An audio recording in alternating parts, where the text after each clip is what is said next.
Bonjour à tous et bienvenue dans cette nouvelle causerie de Nathalie. Nous sommes mercredi, il est midi, donc c'est l'heure de la causerie de Nathalie, une fois tous les 15 jours. Alors je me suis posé la question de qu'est-ce que j'allais bien pouvoir vous dire dans cette nouvelle causerie, et bien évidemment en ce moment, il y a quand même un grand sujet dont nous parlons tous, ou dont nous pourrions parler tous, en tout cas un sujet qui moi m'intéresse et qui peut-être d'ailleurs me préoccupe, c'est celui de la politique. Donc je me suis demandé est-ce que oui ou non j'allais vous parler de politique.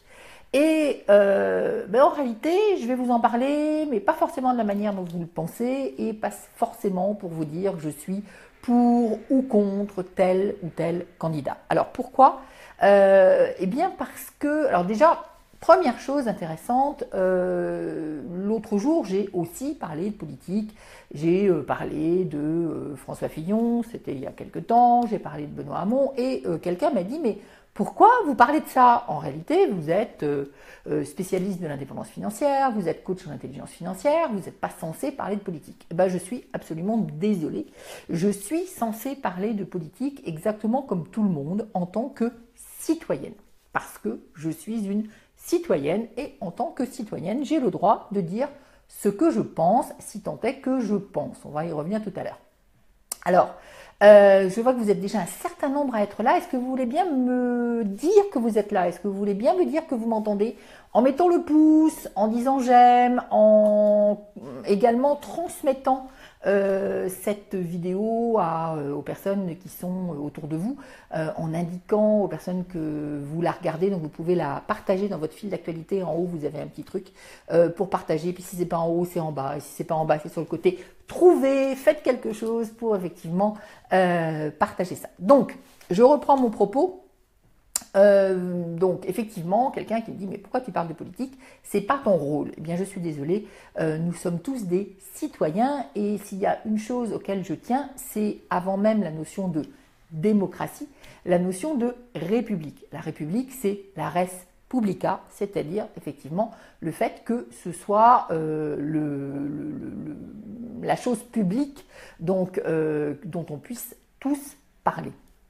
Donc effectivement, ça c'était une bonne raison de ne pas me laisser intimider par comment ça, tu n'es pas un politicien donc on ne peut pas parler de politique. Et puis après tout, on en a déjà parlé, ce ne sont que les banquiers qui peuvent parler d'argent, ce ne sont que les curés ou les prêtres ou les rabbins qui peuvent parler de religion, etc., etc. En réalité, nous sommes tous concernés par la politique en tant que citoyens, par l'argent en tant que consommateur, acteur économique et par la religion en tant que être spirituel incarné à un moment donné de notre vie.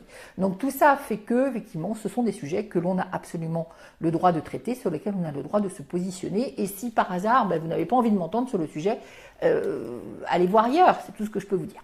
Alors ça, c'était une des raisons. Maintenant, j'aurais pu, dans cette causerie, vous dire ce que je pense des uns, ce que je pense des autres, ce que j'ai pensé de notre futur deuxième tour à l'élection présidentielle, et pourquoi oui, et pourquoi celui-là, et pourquoi pas un autre. Et en fait, je ne vais pas le faire. Et je ne vais pas le faire parce que je ne suis pas d'accord avec ce que je vois en ce moment, notamment sur Facebook. Donc ce que je vois en ce moment, c'est des personnes qui, au lieu de penser, au lieu de réfléchir, au lieu d'avancer des arguments, sont juste en train de confondre la réflexion avec les opinions.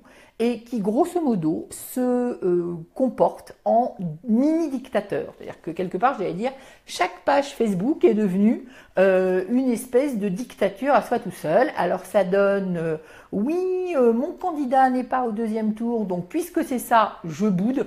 Je vous le fais en version courte.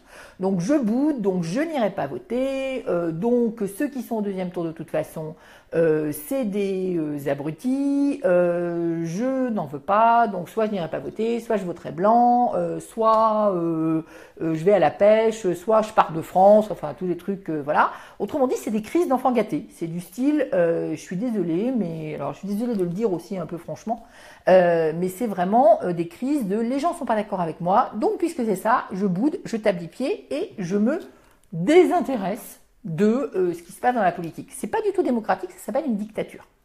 c'est le début de la dictature. Et d'ailleurs, dans les commentaires que je vois sur Facebook, je suis atterrée par les commentaires que je vois, qui sont des commentaires qui sont relativement haineux, qui disent oui mais comment ça, t'as soutenu Fillon, t'es un con, c'est un con ou je sais pas quoi, t'as soutenu Mélenchon, c'est un con, t'es un con ou je ne sais pas quoi. Sérieusement, c'est où l'analyse? Et j'assiste parfois, donc je vois sur des fils d'actualité des personnes qui communiquent. Donc l'autre jour, il y avait une personne qui était en train de dire ouais, bah, puisque c'est ça, je voterai blanc, j'irai pas voter.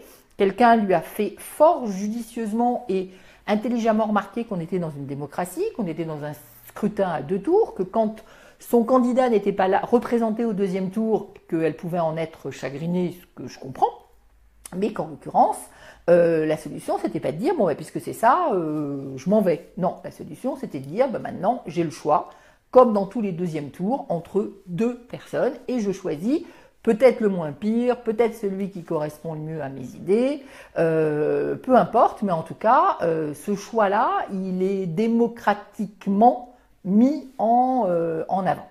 Donc, et la personne lui a répondu « Ouais, mais t'es pas folle, ça va pas, etc. » Donc, pas du tout d'argument, pas capable d'entendre ce que l'autre lui dit, juste « Je te hurle dessus parce que t'es pas d'accord avec moi. » D'autres fils d'actualité que j'ai pu croiser sur Facebook et qui m'ont également atterré, c'est effectivement des personnes à qui on dit, par exemple, bon, si, alors c'était avant le 1er tour, donc si Mélenchon passe au pouvoir, mon entreprise va faire faillite.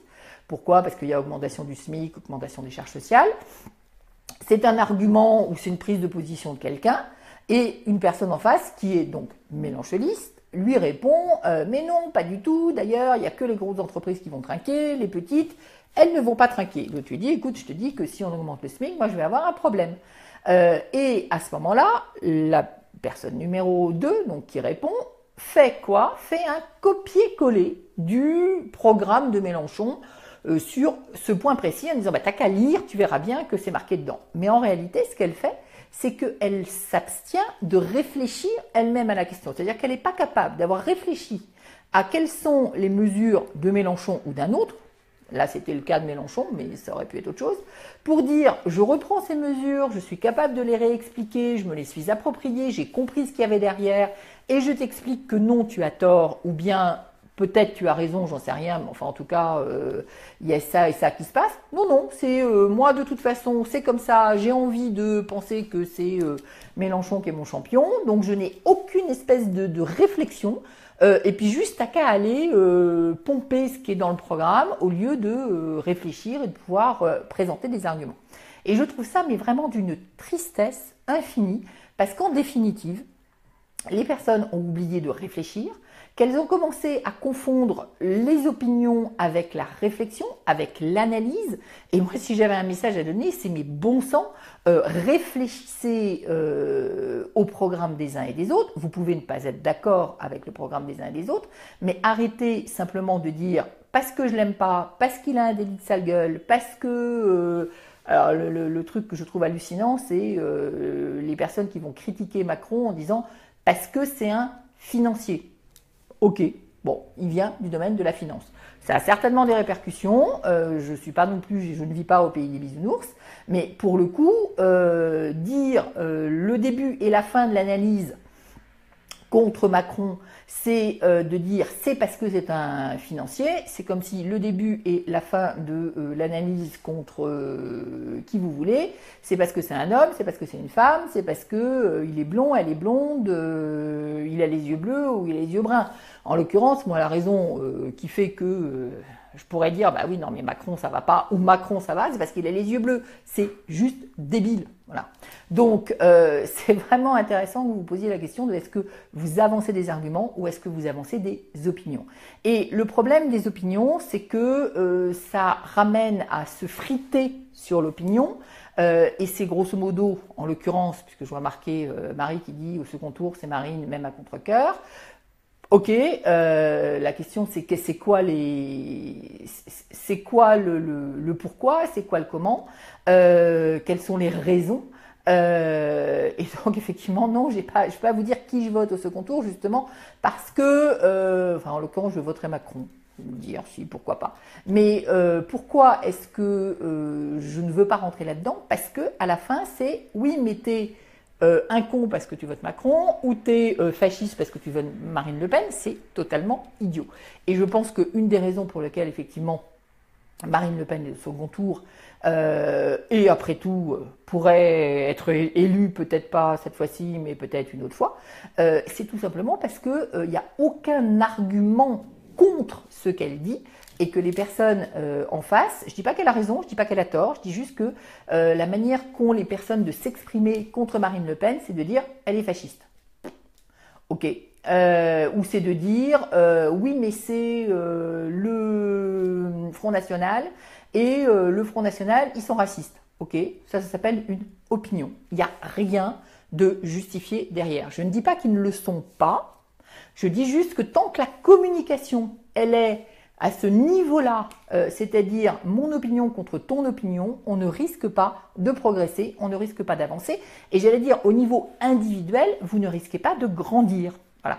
Donc, pour ne pas rentrer dans ce truc de mon opinion contre ton opinion, effectivement, je ne vais pas effectivement rentrer dans les uns ou les autres. Alors, est-ce que vous êtes toujours avec moi? Mettez-moi un petit pouce. Tiens, j'ai un téléphone qui sonne dans l'arrière-fond, mais tant pis.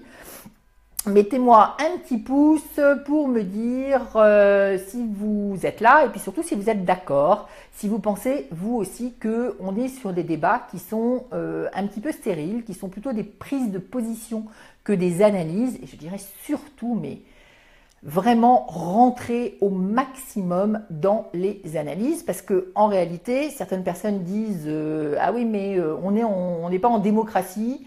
J'ai même entendu, pas plus tard qu'hier soir, une personne me dire non mais on est en dictature. Alors on va être clair que la dictature, c'est quand vous ne pouvez pas dire ce que vous pensez. Là en l'occurrence, vous avez des personnes qui se comportent comme des dictateurs, notamment sur leur page Facebook. Pourquoi? Parce qu'ils disent la seule chose que tu as à faire, c'est que tu es d'accord avec moi et si tu n'es pas d'accord avec moi, je te vire. Chouette, bonjour la communication. Et ça ressemble, si on pousse un peu, à un système dans lequel effectivement on finit par dire tu votes pour moi et puis d'ailleurs tu ne vas pas voter pour quelqu'un d'autre parce que les autres, je les ai juste fait disparaître du paysage. Exemple en Russie qui n'est quand même pas un vrai exemple de belle démocratie. Voilà. Donc attention à ne pas rentrer là-dedans. Alors effectivement, et puis à ne pas confondre quand même notre système qui est super imparfait certainement, mais qui n'est pas encore tout à fait un système de terrorisme. Donc il faut juste avoir gardé un minimum de raison dans ces histoires. Alors maintenant, on va arriver à un troisième point qui me tient beaucoup à cœur, c'est effectivement la différence entre le collectif et l'individuel. J'entends beaucoup en ce moment, toujours à propos de la politique, j'entends beaucoup de personnes qui disent oui mais les politiques sont soit pourris, soit pas bien, soit ce qu'on veut. Et donc, on ne donne pas l'exemple. Et donc, comme les politiques ne nous donnent pas d'exemple, ça me donne le droit, moi, de faire n'importe quoi. Alors, pour changer le monde, puisque je vous ai dit comment on fait pour changer le monde, comment on fait pour changer les choses, pour changer le monde, vous avez deux options. Vous avez la première option qui est l'option globale, l'option collective, l'option politique. Alors, l'option politique, bon, moi je ne suis pas au second tour de l'élection présidentielle, je ne suis même pas au premier tour d'ailleurs, ou je n'étais pas au premier tour, je ne suis pas sûre que dans cette catégorie-là, j'ai quelque chose à dire ou quelque chose à faire, parce que ça demande beaucoup, je pourrais le faire, hein, mais ça demande beaucoup d'énergie et j'ai vraiment autre chose à faire de ma vie, j'ai pas envie d'aller à cet endroit-là. Est-ce pour autant que je vais dire je m'en lave les mains et c'est pas mon problème? Non, parce que je pense que quand on ne peut pas agir au niveau général, on peut agir au niveau individuel. Et c'est vraiment extrêmement important que vous posiez la question de l'individuel par rapport au collectif. C'est quelque chose que Christian Bobin exprimait en disant l'infiniment, le très bas, ou on va dire l'infiniment petit.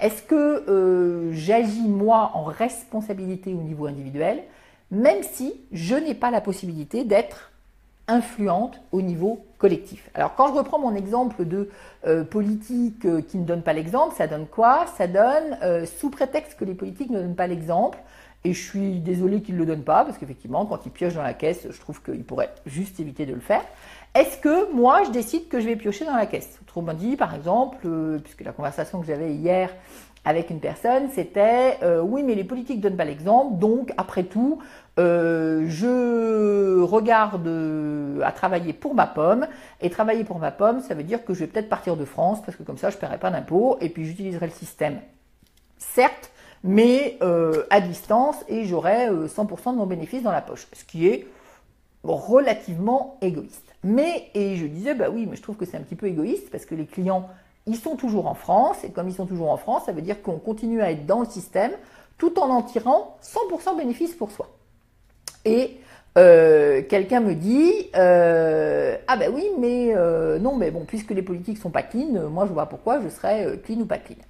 En l'occurrence, ça c'est bien une question de responsabilité individuelle. Peut-être que les politiques sont pas clean et c'est dommage, mais pour autant, ça ne me disculpe pas de moi être responsable de moi.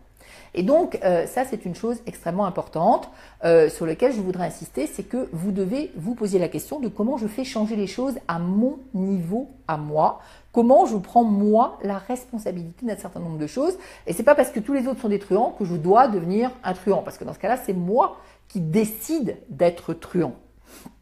Et donc, est-ce que je décide moi d'être truand ou quelque part, est-ce que je mets la petite pierre blanche, même si je suis environné d'un terrain dans lequel il n'y a que des pierres noires, et en me disant peut-être que si tout le monde se pose la question de devenir une pierre blanche, à un moment donné, ça fait basculer la couleur du terrain qui passe de noir à blanc. Donc ça, c'est une chose qu'il faut se poser. Je vais continuer là-dessus juste pour faire le lien avec l'argent, mais je vais dire à Marie que là, on commence à rentrer dans l'opinion. C'est-à-dire, on commence à rentrer, quand tu dis d'ailleurs un truc que je ne comprends pas, mais bon, Macron va utiliser les, pour l'interrogation, je ne sais pas ce que c'est, GOP, je sais pas. En tout cas, là, tu commences à rentrer effectivement dans j'assène des vérités qui n'en sont pas, qui sont ton opinion, qui sont de l'ordre de la devinette, parce que a priori tu ne sais pas ce qui va se passer, moi non plus d'ailleurs. Donc on peut analyser un programme qui a été écrit, on peut analyser éventuellement des choses qui sont passées dans l'avenir. Quant à dire qu'est-ce qui va se passer dans le futur, c'est juste vouloir rentrer dans la bataille, c'est-à-dire des opinions contre d'autres opinions. Tout à l'heure tu disais, moi je suis Marie, donc tu disais, moi je suis OK pour aller du côté de Marine Le Pen. Je t'ai pas dit comment ça, t'es facho, etc. Non, je respecte absolument, et si je devais dire un certain nombre de choses, ce serait en le démontrant, en démontrant des arguments, en mettant sur la table des arguments, mais pas en assénant un certain nombre de choses. Sauf que pour mettre sur la table des arguments, il faudrait que, et j'en venais par rapport à ce que je disais tout à l'heure, que les uns et les autres, pas de problème Marie, que les uns et les autres soient capables de s'entendre. Et aujourd'hui, je trouve que donc on n'est pas tout à fait capable de s'entendre. Donc, j'en reviens sur la responsabilité. Effectivement, notre responsabilité individuelle, c'est de savoir si nous, on a décidé d'être un petit caillou blanc ou d'être un caillou noir, même si les autres à côté sont des cailloux blancs ou sont des cailloux noirs. C'est nous qui décidons. Et ça, c'est une chose que je trouve aussi intéressante dans l'ère du temps, avec ces élections politiques qui sont là en ce moment, c'est que, à la fois, moi, ça m'intéresse. Bon, ça m'intéresse, et je ne fais pas partie de ces personnes qui disent l'élection du président, ça sert à rien. Voilà. Si l'élection du président, ça sert à rien, on se demande bien pourquoi est-ce que on a fait des gorges chaudes du fait que Donald Trump soit élu président des États-Unis. Parce que si ça change rien, dans ce cas-là, que ce soit lui ou un autre, on devrait dire on s'en fout royal. Alors, c'est probablement que le président n'a pas tous les pouvoirs, encore que. Probablement qu'il donne une impulsion, probablement que c'est une question d'image, que c'est quelque chose qui est quand même effectivement très à la surface. Donc pour toutes les personnes qui disent oui mais c'est pas le président qui dirige, c'est la fonction publique, c'est son directeur de cabinet, etc. Peut-être bien que oui, peut-être bien que non. J'imagine qu'il y a une grande partie de oui, mais il y a quand même une espèce d'habillage, il y a quand même une espèce de packaging, il y a une image à donner qui est pas du tout la même quand c'est une personne de droite, de gauche, d'extrême gauche, d'extrême droite, d'écologique ou d'autre chose. Ça donne pas du tout la même image. Donc il y a quand même effectivement un impact. Donc moi, je trouve que c'est intéressant de s'intéresser à la politique. Bon. Maintenant, est-ce que ça va changer notre vie? Et ça, c'est une chose intéressante aussi à regarder. C'est que je vois aussi beaucoup de gens qui ont l'air de s'intéresser à la politique comme si ça allait changer leur vie. Autrement dit, si c'est Mélenchon qui était passé, il aurait augmenté le SMIC, donc super, j'aurais eu beaucoup plus d'argent.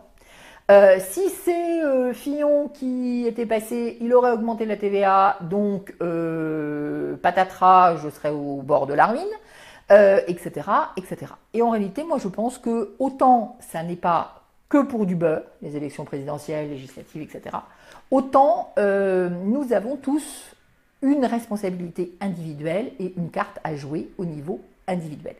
Et cette carte à jouer, eh bien, elle consiste à prendre la responsabilité de sa vie, mais aussi de sa vie financière, de prendre la responsabilité de ses finances. Autrement dit, ça n'est pas ni un Mélenchon, ni un Fillon, ni un Macron, ni une Le Pen qui va faire que notre avenir financier sera plus rose ou moins rose. Ils vont mettre en place un certain nombre de choses.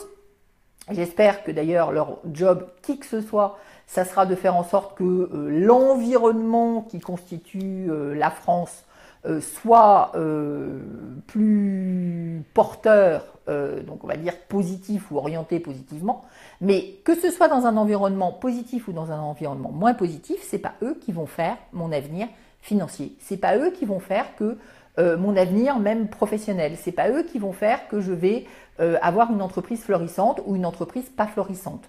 Dans tous les cas de figure, ils vont créer, on va dire, la météo, mais c'est moi qui vais m'adapter à la météo. Or, en l'occurrence, vous pouvez très bien aller vous promener sous la pluie comme vous pouvez vous promener sous le soleil.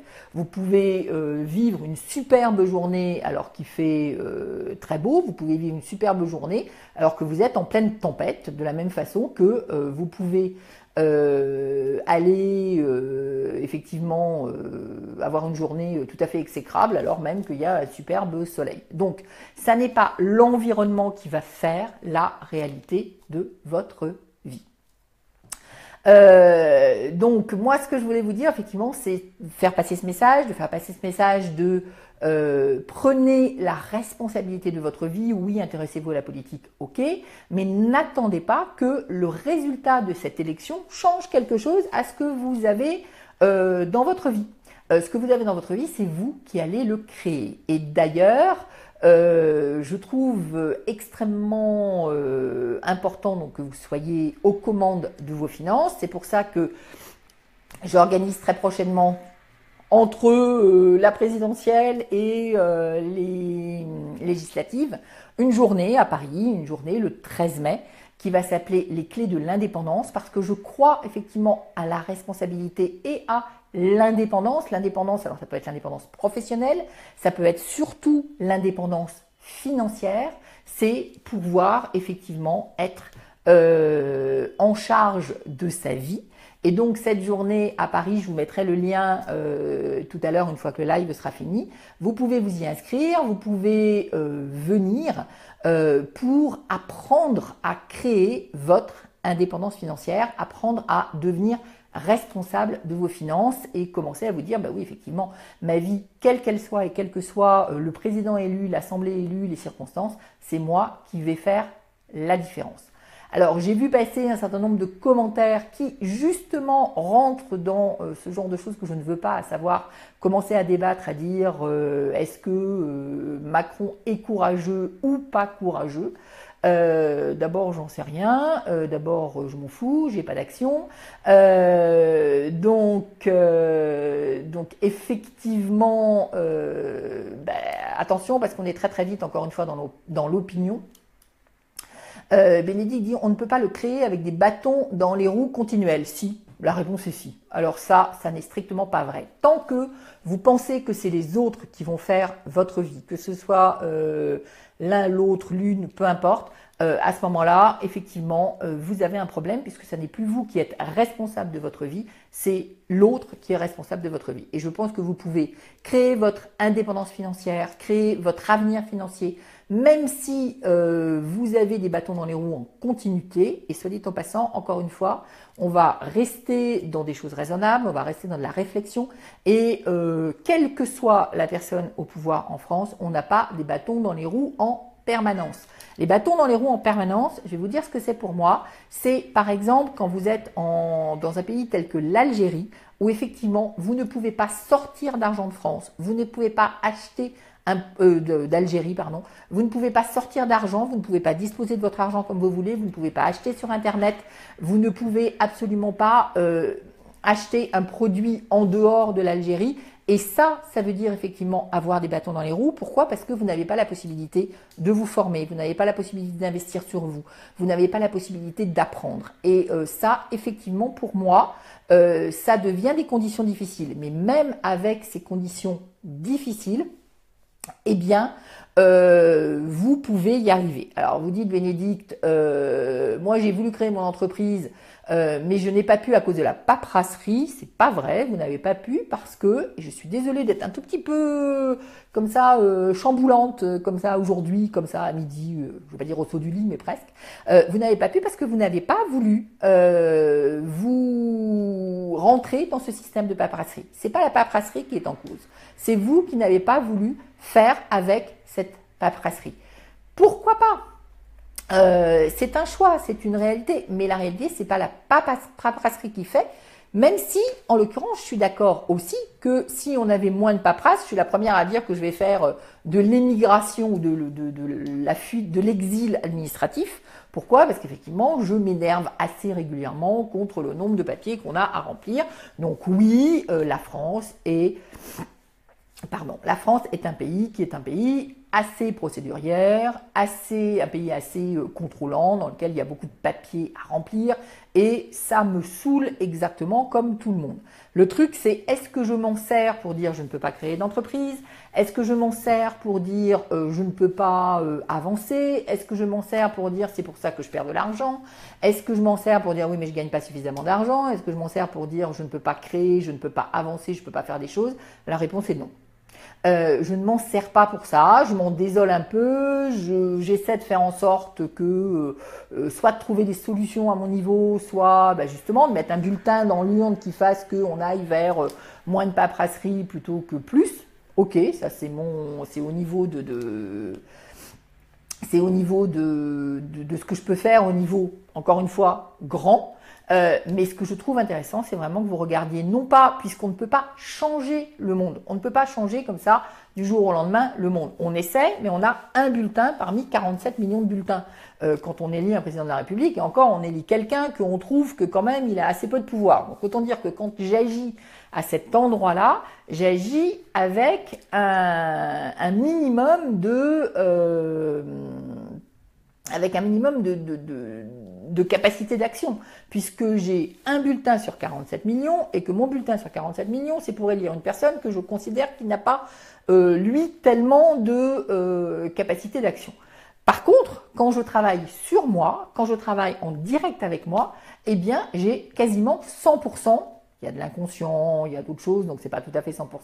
Mais en tout cas, j'ai probablement beaucoup plus que 50%, ça fait déjà beaucoup, de capacité d'action parce que je suis dans un univers que je contrôle, qui est moi-même.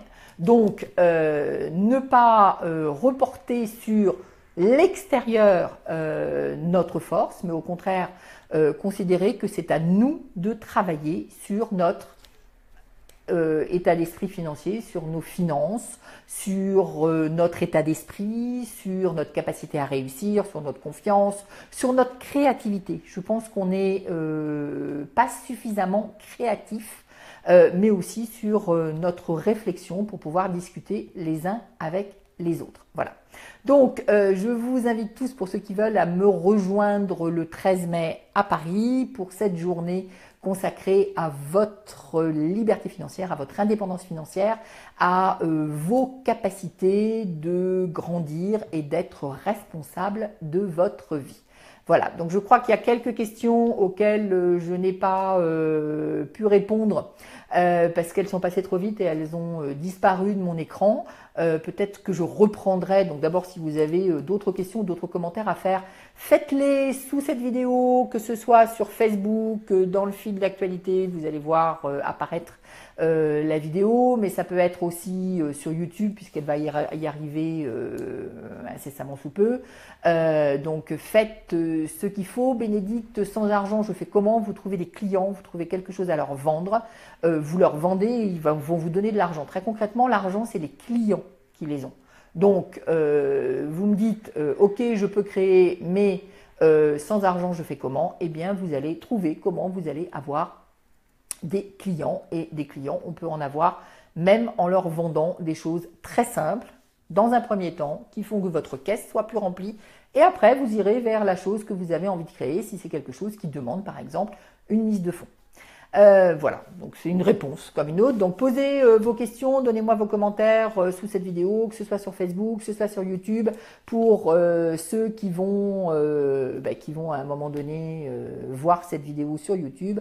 Donc je vous dis à très bientôt, on se retrouve dans 15 jours, donc dans 15 jours nous aurons un président, et puis peut-être qu'on parlera d'autre chose que de politique, on verra. À très bientôt.